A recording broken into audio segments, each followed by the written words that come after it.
Okay, let's jump right in. Today we're taking a deep dive into the book of Numbers, starting right at the beginning with chapter 1. hmm And this chapter, it throws us straight into a really massive undertaking, a detailed census. Yeah, a census of the whole Israelite community pretty soon after they left Egypt. It's quite something. It is, and the level of detail, who they counted, the numbers, Yeah, it's pretty striking when you think about where they were. exactly. So our goal here, our mission, if you like, is to unpack that. Who got counted? Maybe more importantly, who didn't? Right. And what does all this tell us? This very specific counting, the structure, what does it reveal about them at this really crucial point? This moment in the desert, it's more than just counting heads. It feels like, well, like a blueprint for something. It really does. And the text gives us the exact setting. It says, the Lord spoke to Moses in the tent of meeting. That's central spot for them. Yeah, right there in the desert of Sinai. Yeah. And the timing is incredibly precise, too. It is, isn't it? Down to the day. The first day of the second month, in the second year after they'd left Egypt. So they've been out just over a year, camped in the desert. And the command they get isn't vague at all. It's not just count people. No, not at all. It's very specific. Take a census of the whole community, but do it by their clans, by their families, listing every single man by name. And here's the key part, the criteria. It wasn't every single person they were listing, was it? No. The instruction was to count all the men, 20 years old or more, Right. and specifically those who were able to serve in the army. And they were to number them by their divisions. Okay, so that immediately tells you something. It's not just a population count for, like, tax purposes or something. Exactly. It points straight towards, well, military readiness, doesn't it? An assessment of their fighting strength. Which makes sense, given what they're facing. Moving this huge group, potential dangers, you need to know your strength. Absolutely. It's about organization, about strength for the journey ahead. And Moses and Aaron, they weren't expected to do this huge count alone. No, they had help assigned. Right. One man from each tribe, the head of his family, basically, the established leaders. And we get the names. Yeah. The text lists them all out. It's quite the roll call. It is. Let's see. Eliezer, son of Shedeur, from Reuben. Shalumiel, son of Zurishaddai, that's Simeon. Judah's leader was Nahshon, son of Amminadab, then Nethanel, son of Zuar, for Issachar, and Eliab, son of Helon, from Zebulun. And then from Joseph's line, you get two tribes represented. Ephraim has Elishama, son of Ammihud. And Manasseh has Gamaliel, son of Pedazur. Then there's Benjamin, Abidan, son of Gideoni. Dan, Ahiezer, son of Amishadai. Asher, Pagiel, son of Okran. Gad is Eliasaph, son of Duel, and finally Naphtali, Ahira, son of Enan. So these specific men, leaders of their ancestral tribes, were appointed to help oversee this whole thing. And the execution sounds incredibly organized. Yeah. Moses and Aaron took these guys, they called everyone together. On that exact day, first day of the second month. And they just did it. Methodically. Yeah, the process sounds really precise. People had to declare their ancestry, by clan and family. And then the eligible men, 20 and up, listed by name, one by one, according to the records. It emphasizes it was done exactly as the Lord commanded Moses. So not a casual estimate. This was a proper roster. And the numbers that came out of this, Yeah. tribe by tribe, they are just huge. It gives you a real sense of scale. Let's run through them quickly. These are the men 20 plus able to serve. Reuben, 46,500. Okay, Simeon, 59,300. Gad, 45,650. Then Judah, the big one, 74,600. Wow.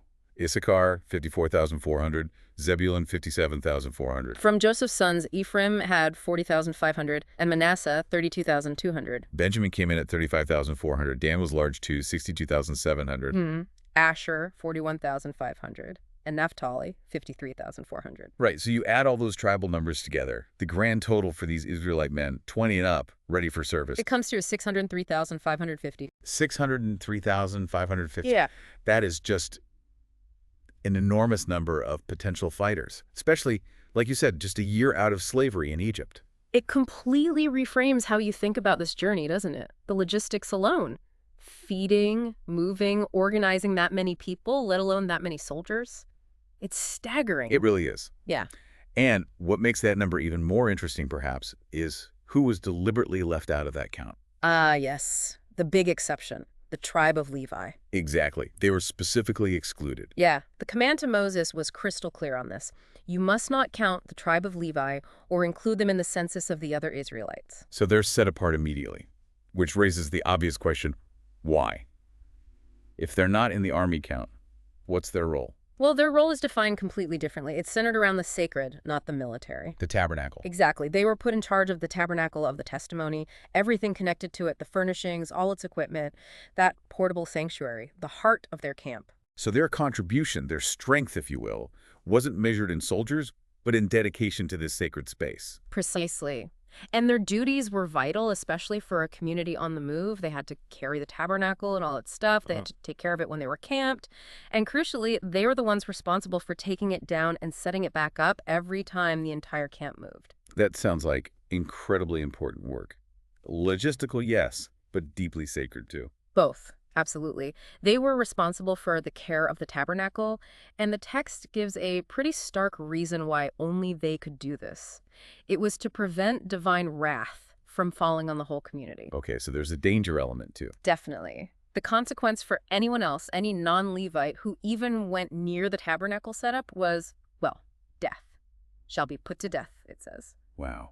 That really emphasizes the holiness, the otherness of that central space, and the Levites' unique role as guardians. Protectors and intermediaries, in a way. Consecrated for that task. And this special job didn't just define their work. It actually dictated the physical layout of the entire Israelite camp. Yes, absolutely. The other 12 tribes were told to organize their camps by divisions. Each tribe under its own standard, its own banner or symbol. Kind of like military divisions with flags. Sort of, yeah. But the Levites, their position was unique. They were told to set up their tents around the tabernacle of the testimony. Right. So picture this. You have the tabernacle at the very center. Then, forming an inner ring right around it, are the tents of the Levites. Acting as a buffer zone, almost. Exactly. And then, arranged around the Levites, were the camps of the other 12 tribes in their divisions. This whole layout visually screamed the centrality of God's presence and the Levites' special protective duty. Guarding that sacred space, keeping that separation intact. Preventing any unauthorized approach that could, apparently, bring disaster. And the chapter just wraps up by saying, basically, they did it. The Israelites did all this just as the Lord commanded Moses. Yeah. This massive, detailed organizational plan, it wasn't just an idea.